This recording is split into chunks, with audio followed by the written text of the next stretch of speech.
Hamon kay Inday.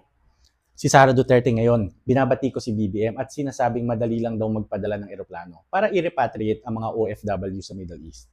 Kung ganun pala kadali, may tanong lang ako. Bakit hindi ikaw ang magpadala ng eroplano? Hindi pwedeng dahilan na hindi ako ang presidente. Vice President ka ng Pilipinas. Ikaw ang pangalawang pinakamataas na opisyal sa bansa.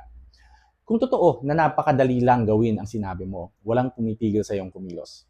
Let's compare her with Leni Robredo. Noong sumabog ang Taal Volcano, hindi siya naghintay kung ano ang gagawin ng Malacanang. Siya mismo ang pumunta sa ground at nagdala ng tulong sa mga evacuees. Noong may malakas na lindol sa Mindanao, ganun din. Nasa evacuation area siya. Nag-organize ng relief operations para sa mga nawala ng bahay. Noong sunod-sunod na bagyo, hindi lang siya naglabas ng statement. May operation ang opisina niya na actual na nagdadala ng pagkain, tulong, logistics sa mga nasalanta. Saka, nung COVID, dito lalo nakita ang kaibahan.